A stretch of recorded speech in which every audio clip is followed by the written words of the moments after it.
Hello, my name is Colin Berger, and I'm a due diligence analyst here at WealthForge. Joining me today is Jim Raper, our Chief Compliance Officer.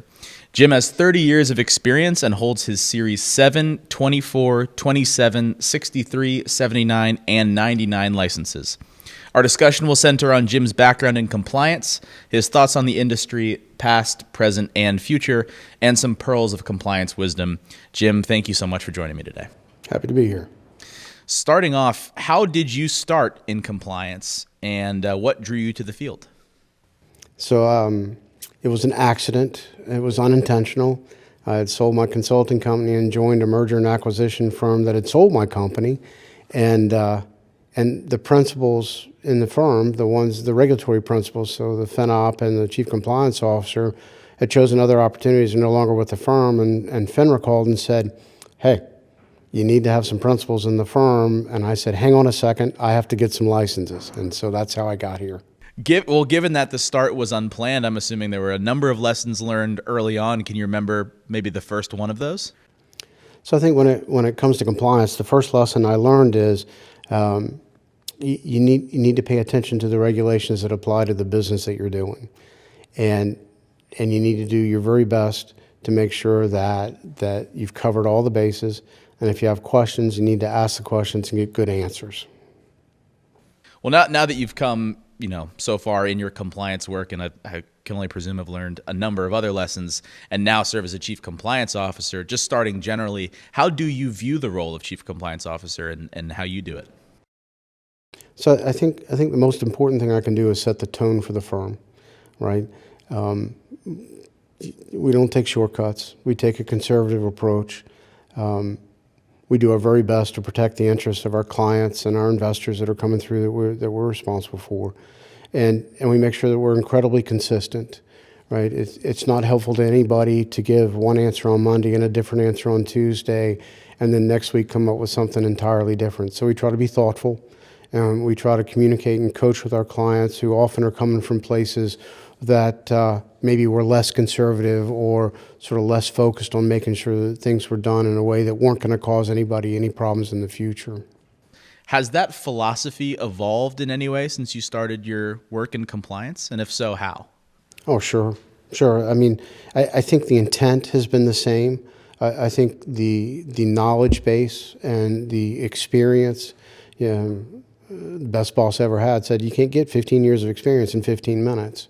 And so the idea that we built this library based on the experience that we've had, and we can always sort of look backwards and sort of gain from what we learned before and make it better for tomorrow. And so that's what we try to do, is we not try to reinvent the wheel with everything and create its own new event. Largely what we're trying to do is take what we've learned in the past, apply it to the situation in the future, and have the best outcome we can for our clients and as things go on. And then last question on this is, so FINRA came out with a regulatory notice recently. It was their regulatory notice 2210. And in it they wrote, quote, the CCO's role in and of itself is advisory, not supervisory. How does that strike you, and how do you respond to that? So I think what that means is that the Chief Compliance Officer is responsible for setting the tone, setting the direction, being available, being sort of the expert in the corner that can answer the question, as opposed to supervising the day-to-day activity of sales rep supervision or perhaps diligence or perhaps operations in the firm. And his role is to make sure that overall the staff is performing at a very high level and is consistent with the goals and objectives of the firm. And so that means he has to be an excellent communicator, and he has to be available for hard questions, and he has to be there to be responsible for the outcomes. And so that's what I try to do. All right, so now that we've talked about your personal background in compliance, let's broaden out a little bit and talk a little bit more about the industry. So first of all, as someone who works in it every day, what are some of the more important, more intriguing trends that you see in the compliance space today? Sure. First, I think it probably makes some sense to qualify that WealthForge is not a general services broker-dealer. Our product and market is in the alternative investment space. Most independent broker-dealers and registered investment advisors make a 10% allocation of their clients into the alternative space. And so that's home for us. And so the things that are changing around the compliance for that is, the difference between a market or an exchange-traded fund and a private security is one's public solicitation. One is available in exchanges in a liquid market. Things in the alternative space are illiquid, and they're not public. And, so the differences go on between those two things. The compliance and the rules around a private security are quite a bit different than, and the reason for that is, the SEC is not involved in a private security. There are no public disclosures of financial statements. There's no requirement to be an audit. There's not even a requirement to put together an offering document when you want to try to raise money for your best project. And so it's up to the intermediary, the broker-dealer, somebody like WealthForge, to make sure that WealthForge's standard is met before the offering is then available for other subscriptions. Yeah. And let's spend a little bit more time on kind of the playground we're in, which, as you say, is the alternative space. And more specifically, within the world of private placements, what are some of the similar types of trends that you're noticing in the private placement space or in the alternative space more generally?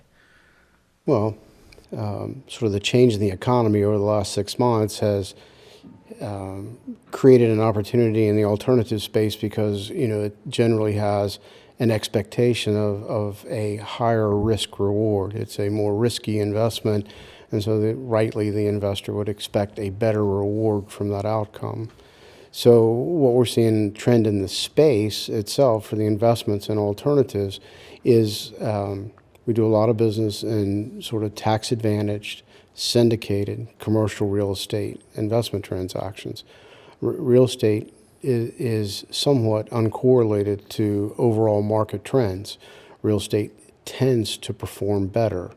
Those are broad general statements, and an individual project may not follow that trend.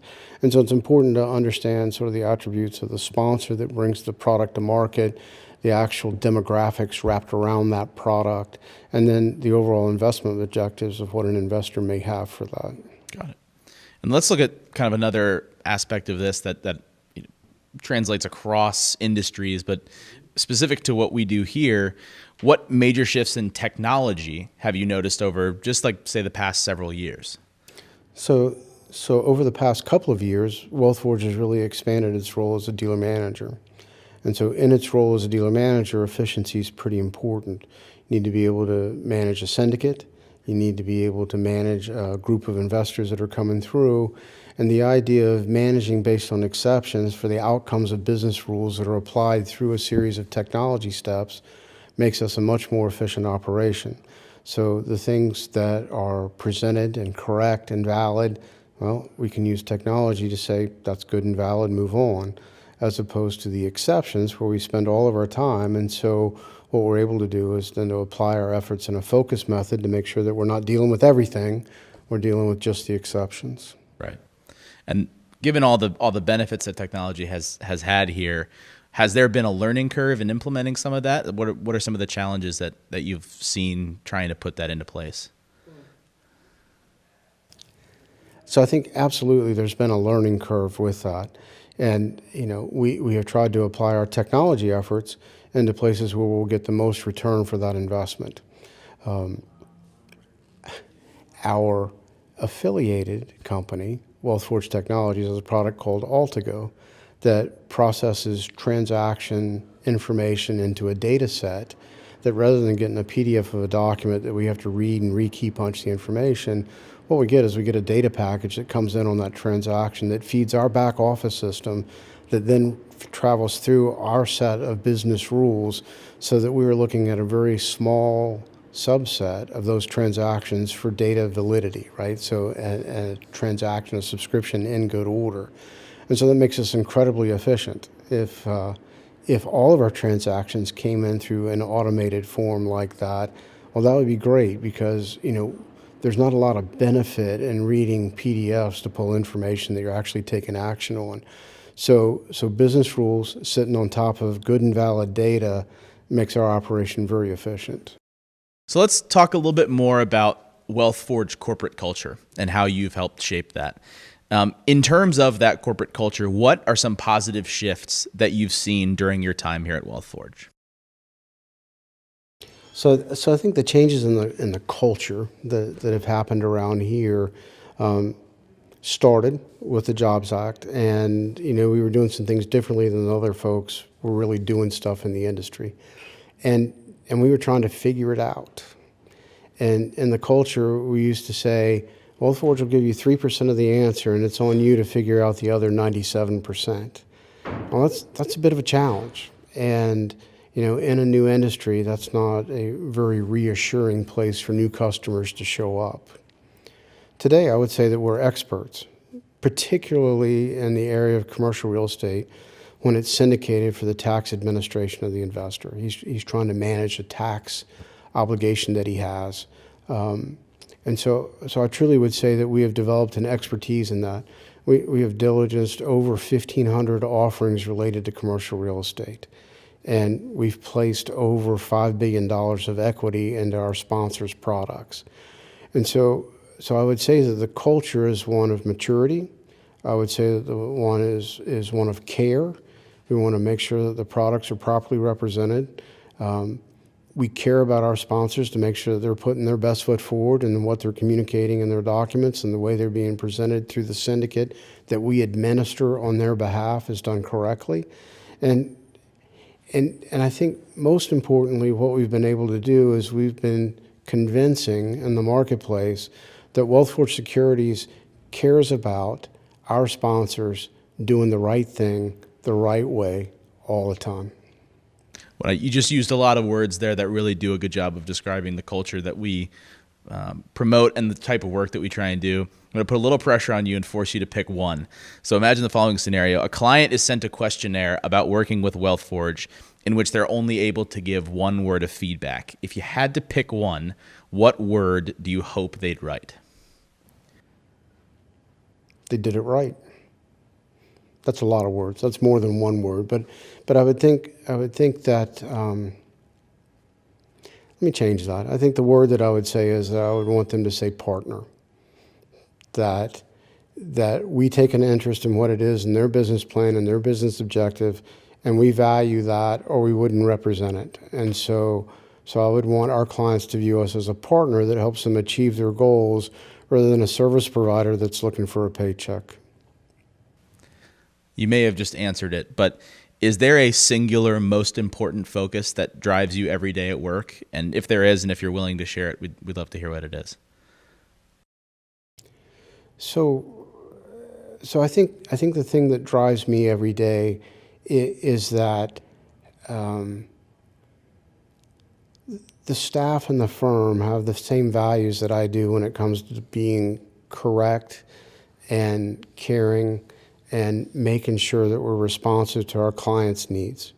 And so I think that what's reassuring for me on a daily basis is when a client calls and says, man, you guys really helped us out. And it's easy not to make those calls. And so when one of our clients goes out of their way to make sure that I know that they got more than what they expected, it's been a good day. All right, so the last two, just to wrap it up. So first of all, let's use a time machine here. It's 10 years in the future. Where is WealthForge and what is it doing? So I think, so where is WealthForge? I think WealthForge is probably still in Richmond, Virginia. Richmond is a good place for a services company like ours. I think WealthForge is a thought leader for the alternative space. I think we continue to stay in the alternative space. I think we continue to be recognized in the commercial real estate piece of that. I think we've diversified our business into more 40 Act funds.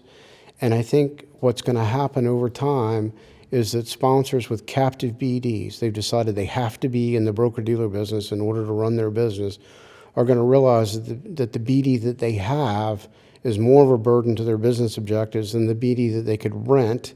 And so WealthForge begins to service that piece of the industry, providing services on a subscription basis rather than them having to be in the BD business when really they're in the commercial real estate business. All right, let's put a bow on all this. to you, what makes WealthForge special? I guess it's almost trite, right? But I would say it's the people. I mean, we've been able to develop sufficient skill and expertise over the years that we've been doing these offerings for these sponsors. And, you know, the folks here are special. I mean, you're one of them, so I'll give you some credit for that. Your team doing the offering diligence work is as good as anybody in the country. And the fact that we're a very collaborative group with doing disparate functions, we understand sort of the codependencies that it takes to go from an offering to a syndication, from a subscription to an investment, from an escrow account to funded equity. So I think it's our folks and the fact that they understand what's expected and they do that every single day makes us different than a lot of folks. All right. Well, Jim, thank you so much for taking the time to join us today. This was great. In our next episode, I'll be joined by Donna Arliss, financial operations professional at WealthForge, for a deep dive into technology in the broker-dealer business. Tune in on our LinkedIn page or at wealthforge.com. Until then, forge on.